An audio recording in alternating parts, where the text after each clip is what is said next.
அப்படி ஒரு தீர்மானம் போட்டதாட்டு நானும் பத்திரிகைகளில் பார்த்தேன், கேள்விப்பட்டேன். இப்போது இந்தியாவில் ஒரிசாவில் அவங்க ஆட்சி தான் நடக்கு. அங்கே இந்து சமய அறநிலைத்துறை அங்கே இருக்கு. பீகாரில் அவங்க தோழமையோடு சேர்ந்து தான் ஆட்சி நடக்கு. அங்கேயும் இந்து சமய அறநிலைத்துறை தான் இருக்கு. தமிழ்நாட்டிலும் 1960 51 தொடர்ந்து நடக்கு. எதற்காக இந்து சமய அறநிலைத்துறையை இந்த அரசு கையில் வைத்திருக்கிறது என்றால், ஏற்கனவே இருந்தவர்கள் சுதந்திரம் கிடைத்த பிறகு கூட இந்து ஆலயங்கள் தெருக்களில் எல்லோரையும் அனுமதிக்கப்படவில்லை, ஆலயத்திற்குள் அனுமதிப்பதில்லை. உயர் ஜாதியினர் என்று 10% இந்துக்களுக்கு மட்டும்தான் ஆலயம் சொந்தம் என்று எண்ணி இருந்த காரணத்தினால் அரசு தலையிட்டு எல்லோரும் சமம் என்று சொல்லி எல்லோரும் ஆலய தெருவுக்கு போகலாம், ஆலய வழிபாட்டுக்கு செல்லலாம்.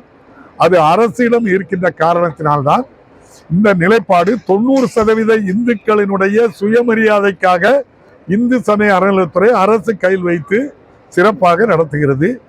இதை அவர்கள் ஏற்கனவே இருந்தது போன்று 10% உயர் ஜாதி இந்துக்களுக்கு கொடுக்கலான்னு நினைக்காங்க. நிச்சயமாக தமிழ்நாட்டில் அது நடக்காது. ஏற்கனவே இவர்கள் ஆட்சிக்கு வந்து 10 ஆண்டு முடியுது. நம்முடைய துறைமுகங்கள் அவ்வளவும் தனியாருக்கு கொடுக்கப்பட்டிருக்கு. விமான நிலையங்கள் அனைத்தும் தனியாருக்கு கொடுக்கப்பட்டிருக்கு. விமானங்கள் அனைத்தும் தனியாருக்கு கொடுக்கப்பட்டிருக்கின்றது. LICல இருக்கக்கூடிய இருப்பதை தனியாருக்கு வழங்கலாம் என்று கூறியிருக்கின்றார்கள். ஏன் இருக்கின்ற பணத்தை கொண்டு LICயை கொண்டு அதானிக்கு ஷேர் வாங்கக்காக கொண்டு 5000 கோடி ரூபாயை முதலீடு பண்ணுகின்றார்கள் என்று சொன்னால், இந்து அறநிலையத்துறை கட்டுப்பாட்டில் இருக்கின்ற பழமையான பிரசித்தி பெற்ற வரலாற்று சிறப்புமிக்க ஆலயங்களை எல்லாம் தனியாருக்கு விற்கலான்னு பகல் கனவு காணுகின்றார்கள்.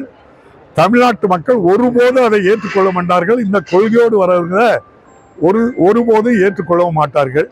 நான் கூட மதுரை முருகன் மாநாட்டில் நான் நினைச்சது, ஒரு தீர்மானம் போடுவாங்க, முருகக் கடவுள் தமிழ் கடவுள், அவர்களுடைய எல்லா ஆலயங்களிலும் தமிழில்தான் அவருக்கு எல்லா அர்ச்சனையும் இருக்கு என்று நினைச்சேன்.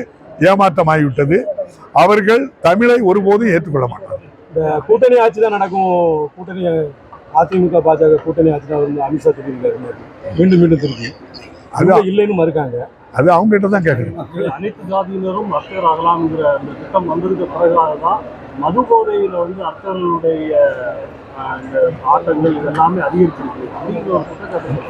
மது குடிப்பது ஒரு தனிப்பட்ட ஒருவருடைய தவறு. அதை கொண்டு வந்து இந்த அரசோடு இதோடையும் சேர்த்து போடக்கூடாது. நீங்க ஒரு தவறு நடந்தால் அந்த தவறுக்கு காரணம் இந்த அரசு தான் கூடாது. நான் இன்னொன்னு சொல்றேன், அதானி தமிழ்நாடு மின் வாரியத்துக்கு மின்சாரத்துக்கு நிலக்கரி கொடுக்கன்னு ஒப்பந்தம் போட்டாரு. 7 GCV திறன் கொண்ட நிலக்கரி தருவேன்னு 4.5 கொடுத்திருக்காரு.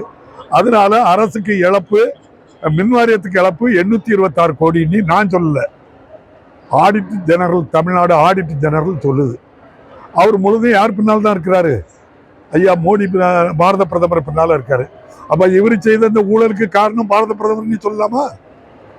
இதே தவறதான் செய்தாரு BS அப்துல் ரஹ்மான் மகன் புகாரி. அவர் 2 வருஷம் ஜெயிலில் இருந்தாரு.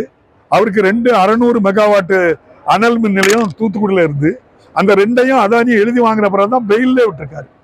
ஒரு குற்றம் செய்தவர் பாரத பிரதமரோட இருக்காரு. அதே குற்றத்தை செய்தவர் ஜெயிலில் இருந்து அவர்கிட்ட இருந்த 600 மெகாவாட்டு மின் நிலையத்தையும் அதானிக்கு எழுதி கொடுத்த பிறகுதான் பெயிலே விட்டுருக்க.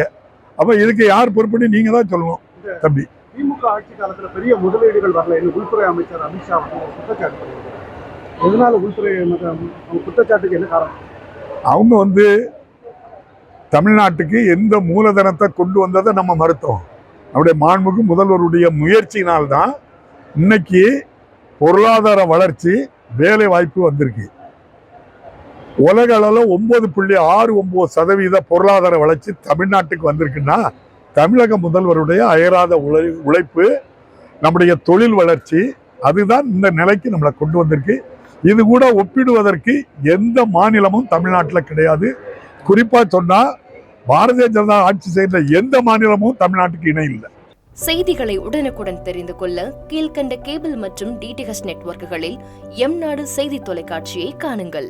பாதகம் செய்பவரை கண்டால் நாம் பயம் கொள்ளலாகாது பாப்பா. மோதி மிதித்துவிடு பாப்பா, அவர் முகத்தில் உமிழ்ந்துவிடு பாப்பா.